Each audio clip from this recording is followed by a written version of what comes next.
Just popping in with a quick update on my workshop build. So I had a really great crew out here on Saturday. Friday, Saturday, we were lean, but we were mighty.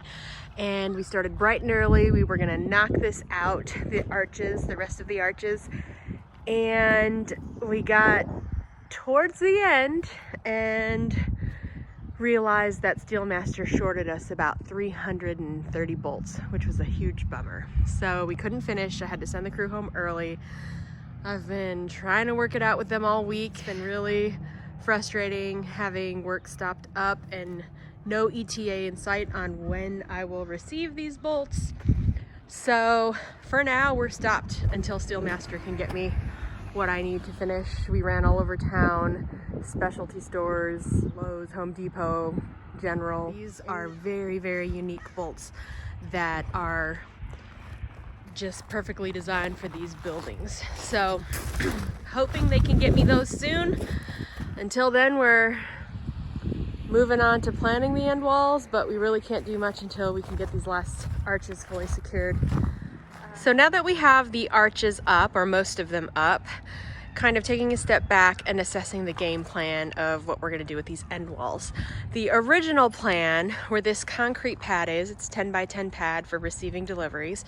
I was gonna have a 10 by 10 steel overhead door, and I was going to put one on this side and then straight on through one on the other side. So you could drive through if you needed. I wasn't planning on having a whole lot of driving through, but my husband is very handy with motors and vehicles, and he likes to work on them and all that stuff. So I was thinking it would be kind of a nice area to have.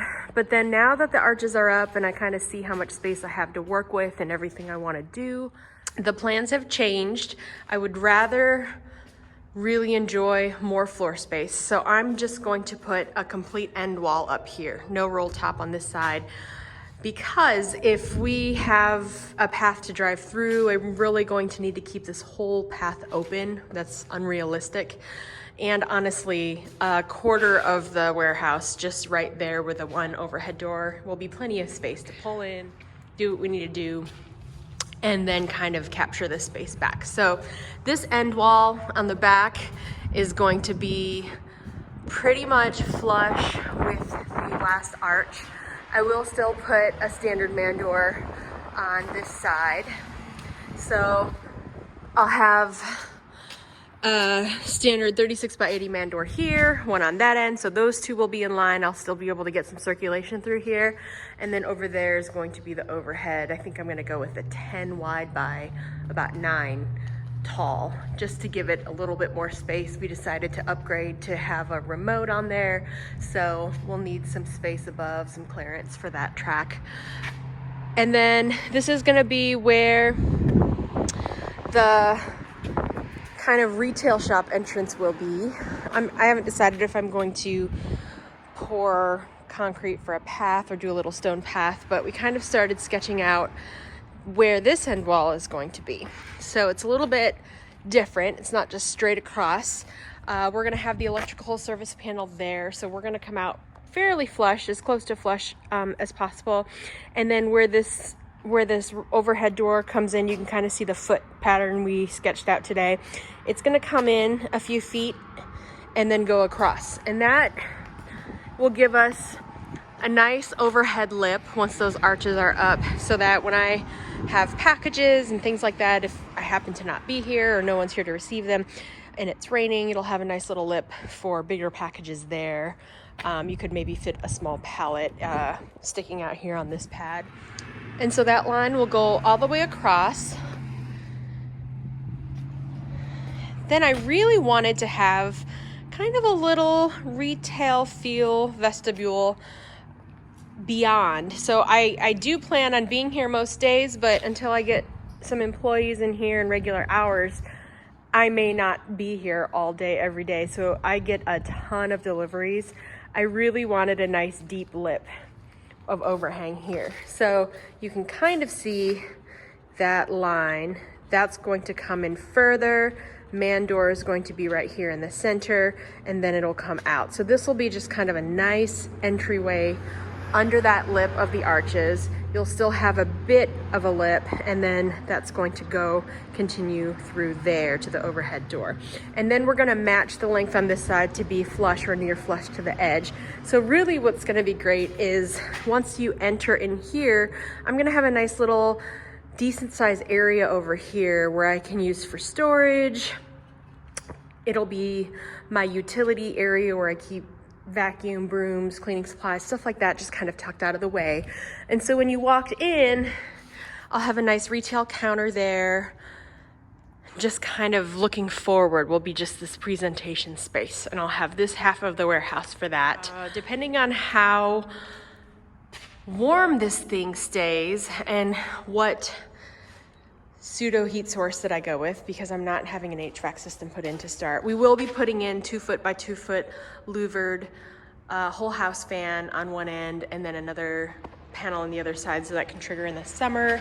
I have huge warehouse fans that will help circulate air through, but really we're going to be relying on the insulated end walls and seeing how much this thing can retain heat in the winter. I'm looking at some infrared overhead heaters through Uline and just kind of speccing that out and looking at the options there. In terms of the layout, so this temporary bracing structure will be removed, but it kind of does delineate the warehouse into how I plan on having. At the highest point, I will have all of my old warehouse shelves, which are 10-foot high shelves, and then I stack a decent amount up. So the top ceiling here at the inside ridge is 15 feet 5 inches. You lose a little space with that ridge coming down. So I'll have 10-foot warehouse shelves all the way across the middle. I'll have kind of a space in between one of them so you can easily go through, but this warehouse really will be split into halves. This will be more of the retail office side that's bundled in with those shelves, and then I'll have a little space to kind of come through here, maybe even put an interior door. And then now that I'm gaining back this quarter, I think I'm gonna have my wood workshop over here. So I'll have some decent electrical installed to have all my tools plugged in, have all of my Ryobi collection of tools set up, all my power tools, all my woodworking tools, my drill press, a bunch of tables to work on will be in this quadrant. And then I'll have shelving all the way through there. And then I'll have, because you lose this overhead space here, I'll have some short shelves here that kind of utilize that space along these walls. And then I'll just keep this entryway open. So one of the many things that I do in my businesses is I order logistic supplies, non-perishable supplies in bulk for 12 Bones and 12 Bones Brewing. I purchase all of those logistic supplies in bulk to get them the best rate, say maybe a year's worth or 6 months worth or 18 months worth of sauce bottles, packing paper, all of those types of materials, and then I stack them in the warehouse. So all of those I'm shuttling in between the locations right now. I get a really great rate because I buy them in bulk. So what I envision is when you pull in, all of the frequently accessed supplies will just be dedicated on shelves and organized right here, and then everything will just have a place. So this warehouse is a bit smaller than I wanted. I was shooting for 1,500 square foot plus, since my last warehouse that I leased was 1,500 square feet. But for the decent rate that I negotiated for the building, I'll settle for the 1,360 and purge some stuff, get lean. I'm sure there's gonna be more buildings in the future, knowing me, but this has been a pretty great process. Aside the issues with the shortage on bolts, and we had some issues with blueprints, not having the correct blueprints, held up our building permit for a couple months.